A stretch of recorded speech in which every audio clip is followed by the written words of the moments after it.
After a long day's travel, boots caked in dust, cloak damp with the last traces of rain, an adventurer arrived at the Hearth and Hound. Drawn by the scent of roasting meat and the glow of firelight beneath old oaks, they stepped into the tavern with shoulders heavy from the road and silence lingering behind them. Inside, mismatched tables, crackling hearth, the quiet thump of a friendly hound's tail.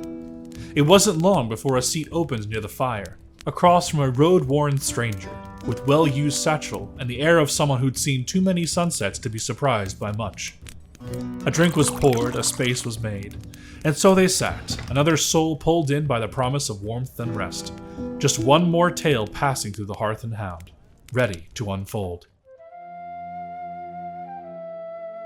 I was born to a minor branch of an Empyrean noble house, but titles never quite stuck to me. Being Empyrean means people expect grace, wisdom, and command. Let's just say I was a dirt-smudged kid that lacked racial harmony, but I was the youngest of 7, and when you're that far down the line, you learn to speak up or be forgotten. I learned as a child that a good tune could change a mood, and the battlefield just proved how vital that really is. And somewhere along the way, the essence started to answer my song. I was just a courier, delivering orders to the battlefront when, boom, a magic ward exploded, and I took shrapnel to my ribs. Should have died right there.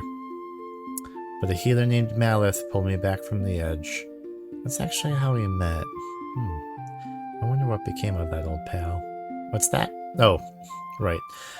Internally, I lost the illusion that life gives you warning. Externally, a scar I sing about, and a reason to make every moment count. I'm not devout by any means, but that name Resna does find my lips when the night is long and cold. Hey, even my hope needs a little recharging now and then. For lifting spirits when they were sinking. For a joke that made someone breathe again. And maybe for one spectacular final note. I grew up in a real small village on the outskirts of Peria. Maybe about 100 of us or so. It was about 4 or 5 hours by cart just to get to the nearest large city. My parents would take me from time to time when we absolutely had to make the trek out for something, but they didn't do that often because they didn't want to lose the time out of work. My mama worked as a weaver and my pa was a day laborer. He took odd jobs, did just about anything that needed doing. He wasn't always paid in money, though. I remember one week he went 3 towns over to help build a new dock in a fishing village. They paid him in fish, if you'd believe it. We had seafood for breakfast, lunch, and dinner every day for a week so it wouldn't go bad. Other times it'd be fresh meat, good fabric, things like that. It was a small town. We took care of each other. There was a flood. Reached quite a few towns nearby and my village. About everyone moved out to help in some way or another. I found myself at an old cemetery. The coffins of the interred had kinda bobbed up. Think apples at a fall festival. Well, everyone there was trying to help get the deceased to a new resting place, but the mud was so deep that the carts couldn't come through yet. And the coffins were so old that some had started to break down. Now, there was one guy there, pardon me, that fine gentleman, insisted that we just give up, that this would take too long, and it's not like the dead themselves can help. Turns out they can, and they did. That's actually how I got my job. Another graveyard a few miles out had already agreed to take them in, and when the dead were all settled in, the old caretaker agreed to take me in as an apprentice. I want to be known as someone who tried. There's not a single problem I've ever faced that I didn't at least try to solve. Even if my methods weren't always approved of, at least I did something, instead of sitting there complaining about it. I come from farming folk.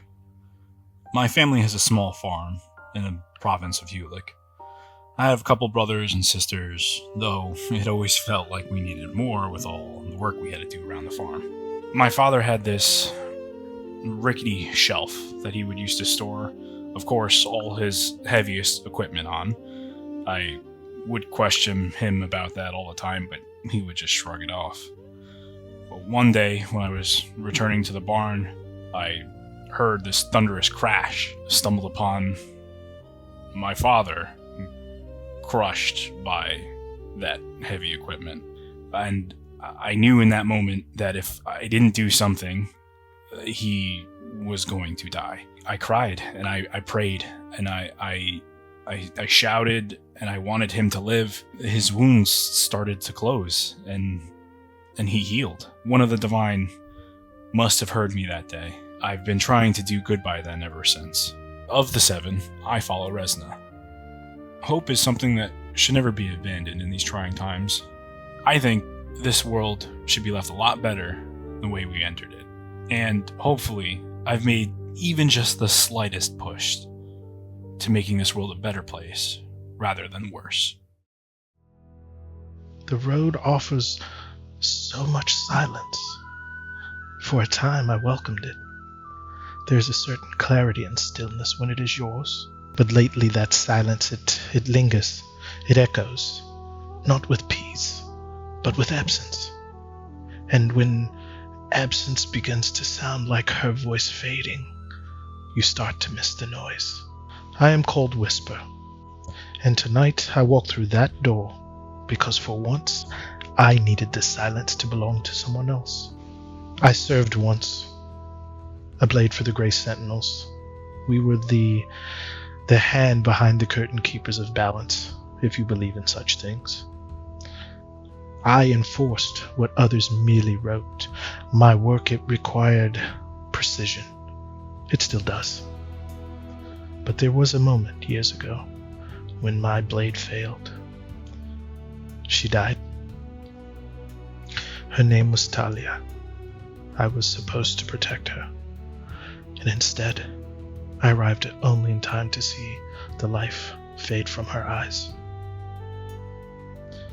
Since then, I've followed whispers across ruined cities and dying forests. I've chased shadows that smell like the one that took her. Some call it duty, others say I'm obsessed. I say I have yet to finish the stroke that I was meant to deliver that day. But here I am, a warm seat, and you a curious soul, and a hearth that reminds me of the one I used to fall asleep beside. Perhaps that's enough for one night. I guess you could say I'm from the Commons Touch, maybe even an outsider as I chose not to stay within the Pyrian Kingdom. Instead, I chose to follow my mentor who taught me archery. He has been a fatherly figure to me since we left for the Riverlands. I think I would have been lost if it was not for his guidance. Sorry. What was your question?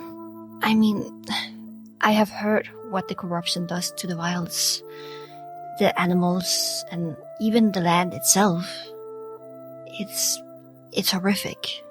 It needs to be stopped rather sooner than later. I although do remember once, while I was out hunting with a small group of scouts from a colony, we strayed further away from the village than what we should have.